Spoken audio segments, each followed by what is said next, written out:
Welcome back, everyone. It is December 23rd. We are 2 days from Christmas. And by God's grace, guess what? All I have to do is be in my house and then people just show up and ring the doorbell. I have a special guest for you guys here today, and girls, gals, mostly you gals watching this. But this is Lesa Marie Kentner and Denise Oswald. Lesa, Denise. Yes, thank you. Denise And Marie. this is going to be a trio, and my first, well, I guess I've done trios with the resurrection stories, but I've never had two interviewees that were not married on here before. So this is a first this year, and I'm excited about what we're going to talk about. And I'm not going to keep looking at the camera. We're going to have a conversation. We go back. How far back do we go? 20 years for us. Okay. 19, well, 21? yeah, Something like that. 20. Yeah. 20 years. Yeah, Okay. 20 years. So basically Half my her whole life. Yes, and my whole married life would have been this time. So they came in right as we were about to get married, or Yes, I was at your wedding. yes, Like 3 months? 2004, y'all. Yep. We were there But a little bit. about 6 months later. Okay, so we have some things to tell you. It was how many years ago? December. That the home. This is the 3rd December. It was Okay. 2021, right? 2021. I have known Lesa Marie for 20 years, and both Denise and Lesa Marie worked with my husband for A long time. 11 years. Okay, Yeah. so 11 years, and that was really the depth of the relationship was because of the interaction through the school. Yeah. Right. And they helped raise my children, and then there was some transition that happened in Lesa Marie's life, and I will let her share that. But we are now in the widowhood group, Yeah. and I'm calling it a club right now. I'm trying to decide what feels right. Do we want to be chapters here? Do we want to be clubs? I don't know the answer to that exactly. I just say we're family. We're family. These people are family. These people have prayed for me. I have prayed for them. We have walked through some hard times together. We have. worshiped together. And I just have to give a quick memory. Back in 2019, I started building this creative outlet called Sending and Mending. And one of my creative outlets was creating a little bit of gear because I felt like the gear brought some cheer. And so all these things start rhyming. And when her husband was starting to get sick, and she'll go into further detail about that, I was able to take a care package. And these care packages make me happy because I'm like, I have something to give. You know, I didn't go to Walmart to get it. It was from my heart in hand, able to extend out of my heart, not with just words, but with gifts. And she started wearing some of the gear, and while her husband was in treatment in the hospital, distinct day, I was at a concert where Corey Asbury was going to be singing, and her husband called me. Mm-hmm. And I was like, why are you calling? Like, oh my gosh, he's calling me. Is everything okay? And he had so much joy to tell me. And what else happened? Like, can you explain that memory? I can't. Well, one, if you know anything about love languages, Billy's love language is words of affirmation. And so he poured that over me, probably more than I did him in retrospect, but that's what you do when it's your love language. Sometimes you really activate on that.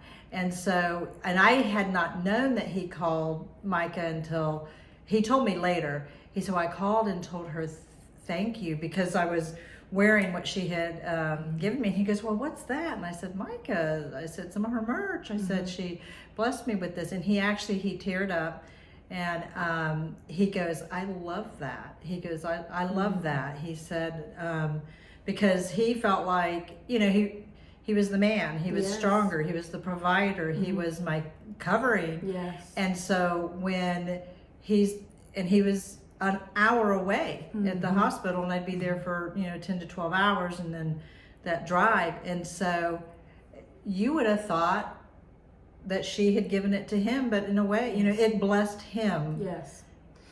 tremendously. And he had to call and tell me while he was battling for his life, y'all. Yeah. And I was like, I was so moved. And I was like, even thinking, I don't know how many more phone calls I'm going to get from Billy. Yeah. And it was a very surreal experience, but his enthusiasm, his joy, his peppy demeanor, was what we miss most. And we would say that about my husband as well, is that he brought joy. Yes. He brought some silliness, and we are all that. We're still a little serious right now because this is a serious topic, but I just want to share with you that one of his dying requests was that she move closer to her son and grandchildren. Yes. And that was in the spring of 2021, correct? Yeah. Well, whenever you had the conversation. 22. 22. Okay. It was March, and he went to see Jesus in April, and he never gave up hope. But it was that talk, like, this is it. We can't do anything else. And there was just a long pause of silence in the hospital room. And then I did ask him, probably 30 minutes of quiet. Well, I cried. I had to go to the bathroom and gather myself. And I came back and I said, what's on your mind, Billy? And I'm trying to break the silence. And he said only two things. And he said the first one is, you need to sell the home here in Virginia. He goes, move down to South Carolina so that you can, and it's the first time that I've been near grandchildren. The others were 3 hours away, and I don't know, 17 hours away. So, and they were 6 hours away. And they're the youngest. And the others are pretty much, young adults. Yes. And, or middle school and high school. So I was like, well, we can talk about this later. He said, no, I need you to promise me now that this is what you're going to do. Here at the Widow Walk, we're going to do a little advertisement. Interviews have mugs. And literally today, my mugs came in for such a time as this. So cheers, everyone, for friendship. The back of the mug says, a community of widows on a path together towards a new start with a new finish. Here is a conversation we're having about a woman who leaned in to a new start. Her husband started the conversation. And it wasn't one she wanted to have. No. And he became sick in October of 21. Okay. And then he passed April 22. It was, So it's only been 2 years that you've actually been gone. yeah. Right. And so it's hard. I ask these questions because we can't remember that well. But in a 6-month time frame, your husband, He got, yeah. And so he had what type of cancer? He died from melanoma, but there was no visible signs of skin cancer at all. It's really rare, and only 2% of the people who get that sort of melanoma, and it was extremely aggressive. Yeah. And they did a lot of different treatments to try to slow down the process, the cancer, and it really didn't work, I guess. But she did have the time that she had, and he was positive the whole time. The whole time. The whole time. And I really believe that's God's grace that was on this. And what was one of your key things? Now, you told me you played a lot of worship. Oh, the home was infused with it. And because you start to sing along with the familiar songs that you know, and it was something that, even though, because how we found out he was sick, he collapsed, and I took him to the emergency room with my youngest son in the next town over, and he had multiple brain tumors from the cancer because it had already metastasized. And so anyway, but even him, like, up until his death, he had his cell phone and played that music. And these are the moments where, and the Lord gave me a song, and it's in my phone. I've never recorded it because for some reason, since Ben's passing, I feel an invitation when loved ones are in the transition into eternity, when they are in the final stage, final phase. And it was something about him being as close as your toes, near to your toes. That's all I can remember. But he gave me a glimpse. He gives me these glimpses of eternity and just how close the Father is to those in these moments where their spirit is about to lift off. And it's emotional for me to kind of get the download, but then I'm overjoyed because I feel so much love that comes through these songs.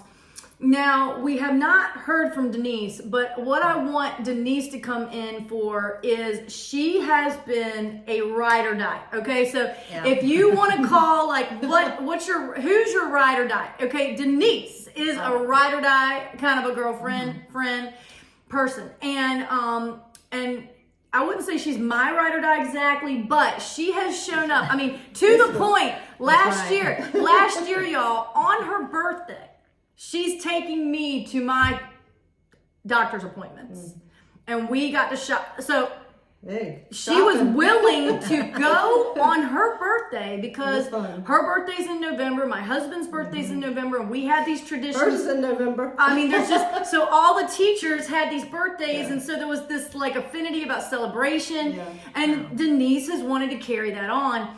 But as the conversation happened, it was not that many months after. So they lived in an old Victorian house, whatever you want to imagine a Victorian house to be, big ceilings, all big. And huge. Denise is a gifted declutterer.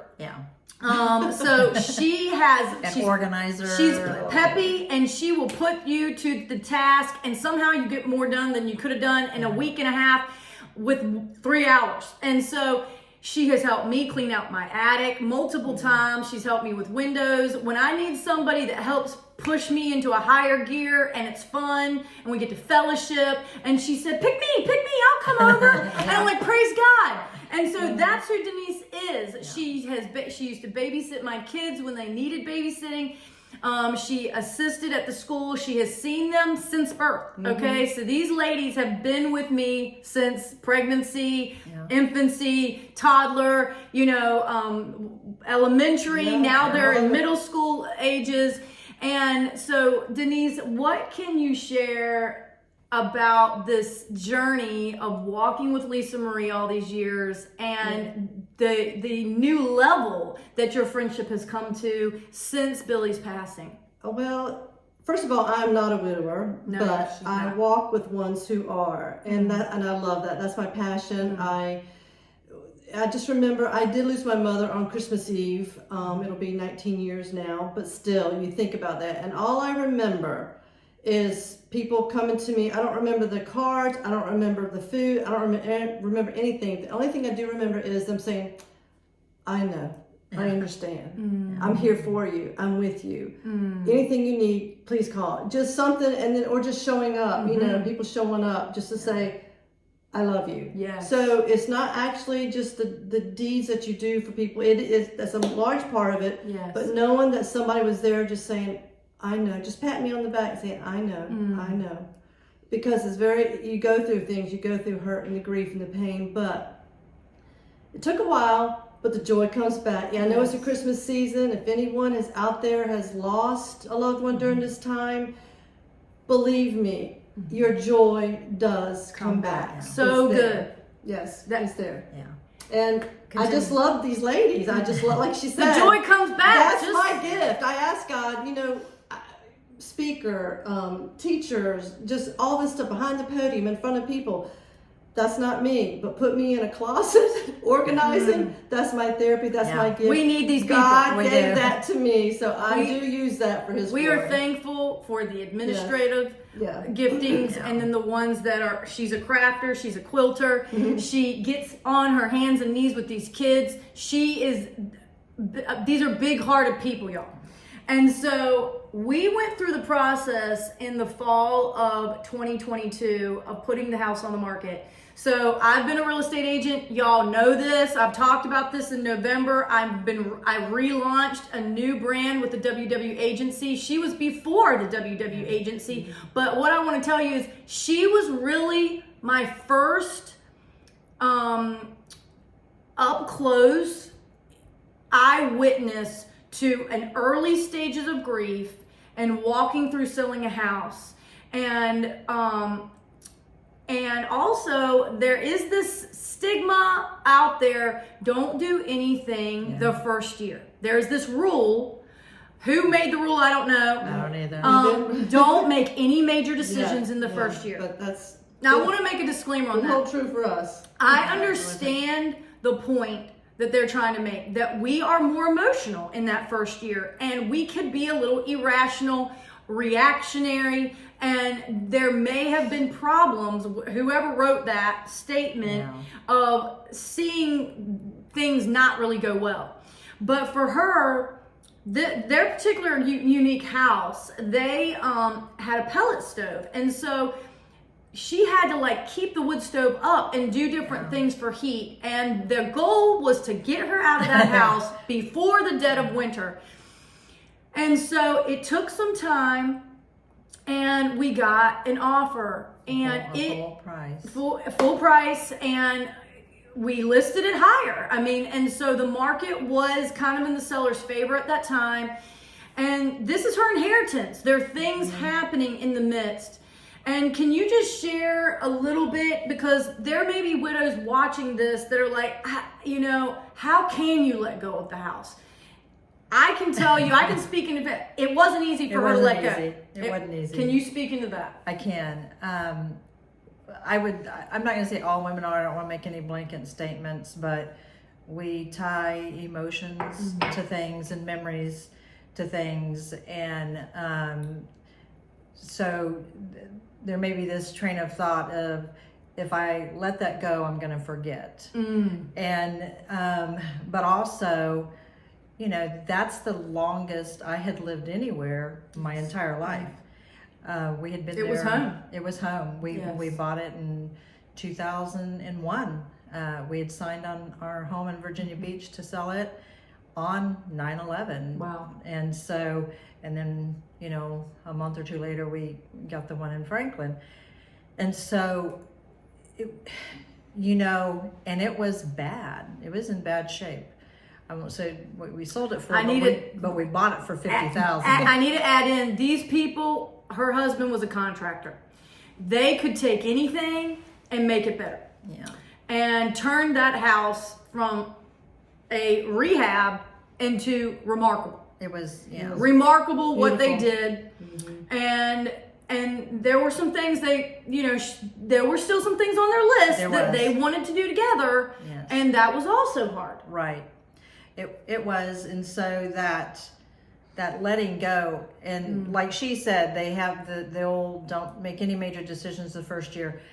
That decision had already been made before Billy died. And I am so grateful that the Lord deposited that on him. Because what a Billy gift. gave you that charge. Yes. He gave you that charge Yeah. to do. That's I it. want you to do this. Yeah. That's right. Yeah, he gave you that Because he was also set up in our living room and would see me load the pellet stove. I never complained, and He didn't want that for her. he saw this, and older homes they're upkeep. Yes. They just are. But also my youngest son lives an hour away, and so it was going to be just me here. But what a gift that Billy gave me with that. But the letting go of it. Yes. you know, golly day, Billy passed in April, and I kid you not, We were packing May in 1st. Yeah, like May 1st, we're up in the attic. I told her, and we're talking an over 1,000 square foot attic. And Just the I attic. said, I just want the Christmas stuff up here. That's it. I don't. All you had to do was give Denise Yeah. an order, and I mean, And- she takes action, y'all. She does, and she was funny because there were things I would mull over, like I don't know, should I keep this? Should I not? And then she never told me, but she had the garbage bag and she'd kind of shake it, and I'm like, it gone, it gone. So that was kind of okay. Yeah, she'd go. She'd shake that. Shimmy. Yeah, she'd shake. I go, yeah, it gone.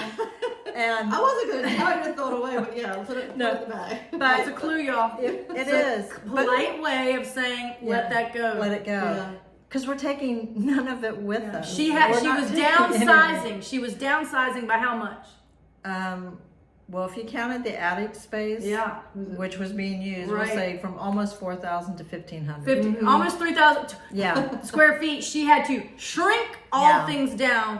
And that's a lot of decisions, y'all. And so I understand that, again, back to that first year, your body is just trying to acclimate to what you just got hit by a bus, okay? Yeah. And In the dark. In the Yeah. dark, and no handrail, no guardrail, no floaty. You got nothing. And so your heart is split in 1,000 pieces.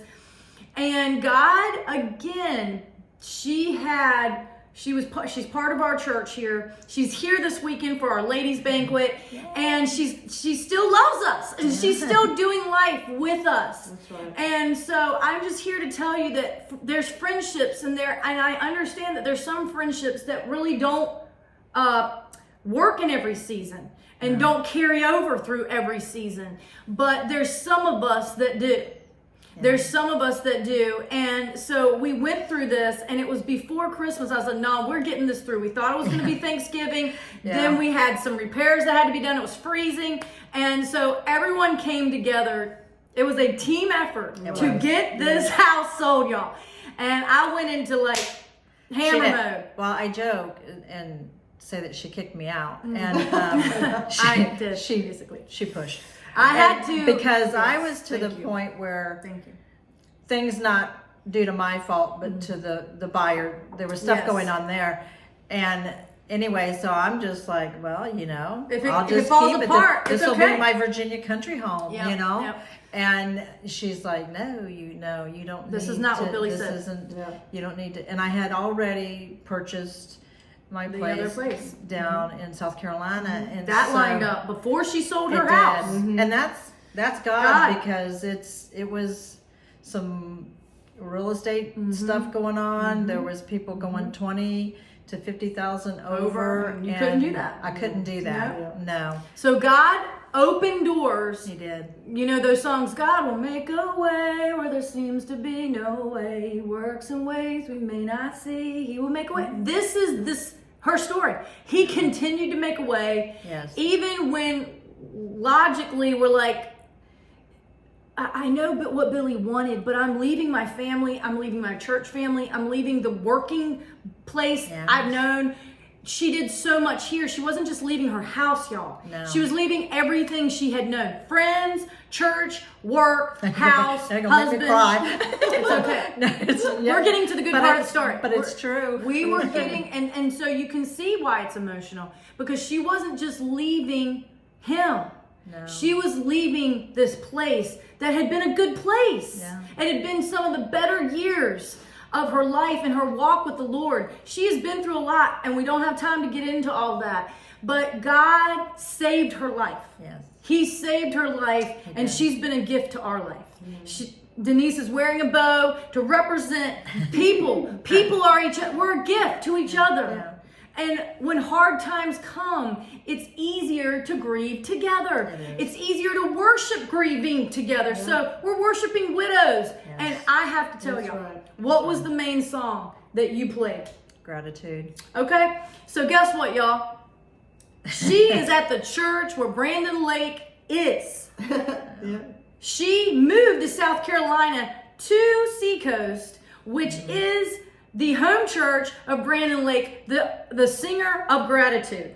Okay? And the first Sunday that I went to church, they were playing it, and I was glad the lights were down because I was ugly crying. So, not only he took her to, I don't want to say a better place, but the next part of her journey. The new start began, and he brought comfort right in the first. This lady is there every Sunday with their prayer team. She got involved, y'all. She did not lean back. And you say, well, there's no possible way I could do all that. Okay. God gave her the grace. And he fired some of us up too to say, no, we need to help Denise. She's not going to get to this goal by herself. This house is too big, and Denise has never worked that many hours on one location before. So I want to okay, we packed a box, we cried, we laughed, cry, pack. I mean, it was a. And when the going got tough and she needed another moving truck, Micah Dillon knew somebody. We said, we're packing the rest of your house up, ma'am. Yeah. We are getting you on the road. And let me just tell you, it doesn't mean everything is hunky-dory. She had some problems with the moving company. She also got COVID. Yes, my first day down there. On her first birthday. I got it. On her birthday. And all by herself. Well, we ended up doing the moving truck, and then my quilty crew. They did another truck. And then Micah got the truck. And then it was like, truck. oh golly day, there's still more stuff. And even after I purged a lot, thought we had got rid of enough. Yes.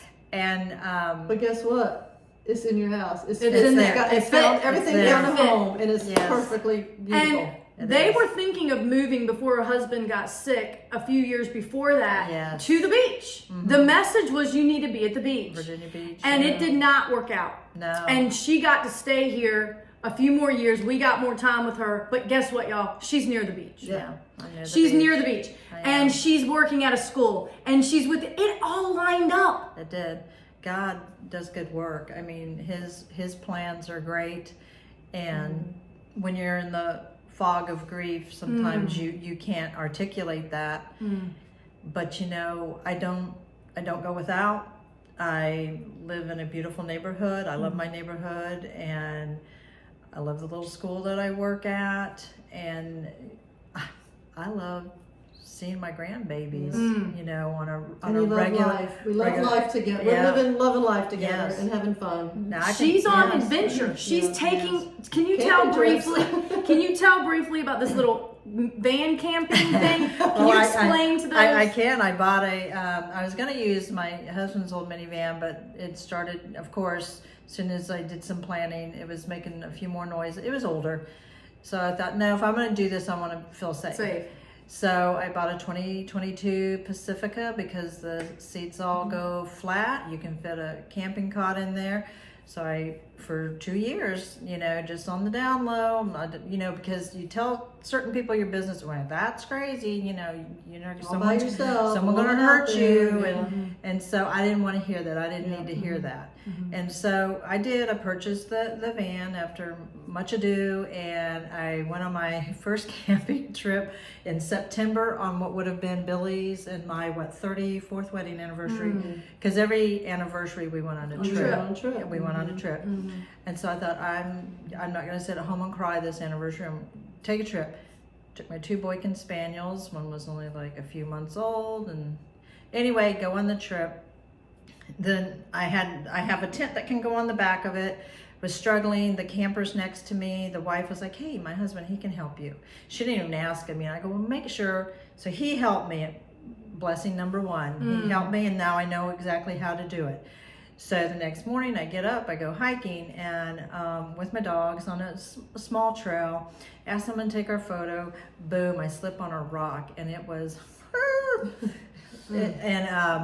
so anyway, I broke a collarbone, a couple of ribs, and go back to my campsite feeling a little defeated. I'm like, this is not how I wanted my first trip to go. Right. But some ladies had helped me out, though. They helped me to get to my vehicle, and then that evening they brought me 2 plates of food. to my campsite, and I happy cried, and then and they said, hey, here's one of them. Here's my phone number. Well, one of those ladies was a nurse, the other was a police officer. She said, here's my phone number if you need help breaking down in the morning. But then there were some American Heritage girls at the site right across from me. They came in and they tore down for me and packed it up into my van. So it was a good trip. You know, I got so I got hurt, but it was like that's a sweet memory for me. That's did I want broken bones? No, but it was a sweet memory, and so there will be more.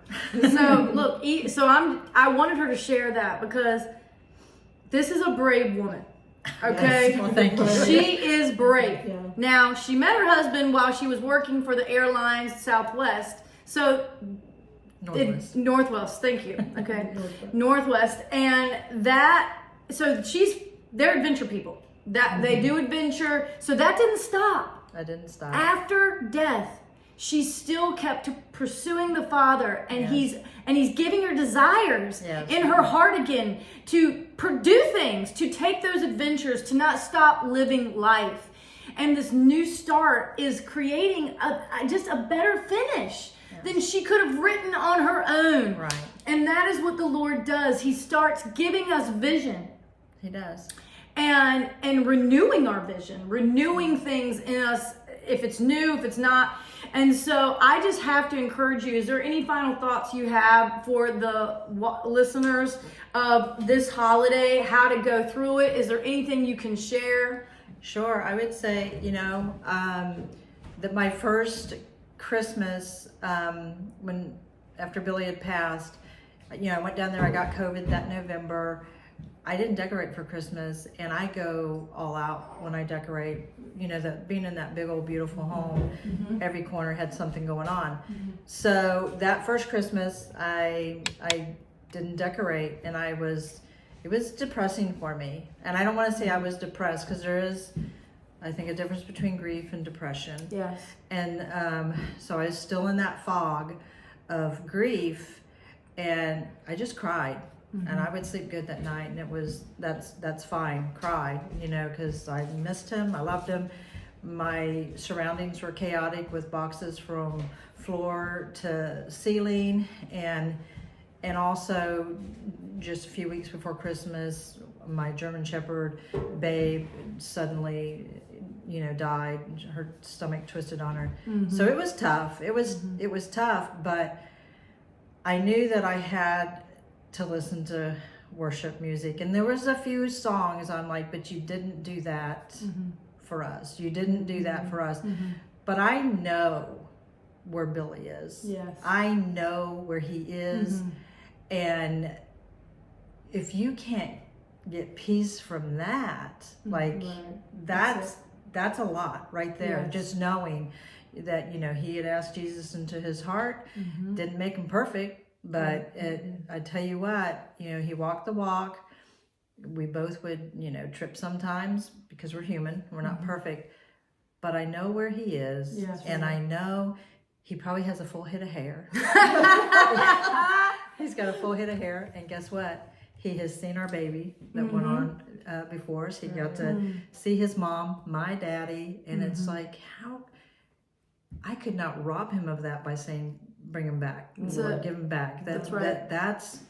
He is at his great reward, at our great reward. That's it. And so there's still, he got healed. There's hope. He got healed. Yeah. And if I just hope you know where you're going to go. Thank you. You do need to. That's right. You ask Jesus into your heart. Just say a simple prayer to Jesus. I'm a sinner. Please forgive me. Come into my heart. And it's done. And there's no better gift. No. There's no better gift this holiday season than to ask Jesus into your heart. Yeah. Because what he does to your heart is it blows it up. It does. It allows you to have a capacity to love others at a level that may not even feel like your own in nature, your character, or your disposition. All those words. Some people, yes, there may be more bubbly by nature. But when Jesus comes into your heart, things come alive. Yes. And we feel it. That's Oh, right. yeah. Spirit people can feel the spirit within people. Yeah. And it is a God thing. It's a good thing. And it's a worthy pursuit. And there's A so much worthy joy, pursuit, and there's so yeah. much joy in it. And There is. I just have to say that go get that Christmas box. Go get something out and go put it there. Go decorate something. That's You will good. feel so much joy. Put those in the Christmas time lights out. of grief or in time of sadness. Yes. Something about a little Christmas tree or some Yep. lights or some decoration. Go in your Yep. attic and get that box. That's and right. see what happens. And you don't have to do the same level that you had done. Right. Just something. Yeah. Just one little act of joy. Yeah. Well, because my Billy loved our last Thanksgiving and Christmas together. He was put on hospice the first time. And so when he was at the hospital in Suffolk, I would go. I stayed up till 2 and 3 in the morning decorating because the home was huge. And I had, I don't know, 10 trees all over the place. The bathroom didn't, miss Christmas little either. something. There Yep. was something. Yep. And so he wept happy tears when he came Yes. home from the hospital, and he was under hospice care the first time. And he was like, "This is beautiful." And I said, "Well, Yes. this is your Gift. your Yeah. gift from me." Beautiful. And he said, "It's beautiful." And so that's that one Christmas that I didn't decorate, and it's not because I was bah humbug, and it wasn't even just because of grief. I literally had floor to ceiling boxes and was Yes. recovering from COVID, but it was, I tell you, decorated last year. I cried a little bit Yeah. because I have a tree about this big. It has ornaments from every Memory. shore that we hit, including the last trip that we took together just a couple months before he fell ill, and that's priceless to me. Yes. It's like, I don't know if my kids will ever want those ornaments or not, but I have them. Yes. It sits on my little table, like I Yep. said, and I love it. Yeah. And so, I just think it would make Billy happy to know that, okay, she's still decorating. That's right. That's right. So- Yep. So that is our Christmas story to you. We are wrapping this up. We thank you for being a part Yes. of the Widow Walk with us. Check in on your widows Right. this holiday. Yes. I say I'm a broken record because the hustle and bustle, days go by and there's people in their homes and you assume someone else is calling. Yeah. No, check on them, because I did get invited this Thanksgiving, and that warmed my heart. My kids were in town and not working, so but that warmed my heart. Even because- now. Yeah. And so you may think, well, they've been a widow for 8 years or longer. They're going to be fine. Still check on them. Yes. Because it warms their heart. And when their heart is sparked, they continue to want to live life and live life more abundantly. So thank you for watching. Yeah. See you next time. Merry Bye. Christmas. Merry Christmas. Happy New Year. Have a wonderful Happy New 2025. Year. Bye. We're coming alive in 2025. Amen.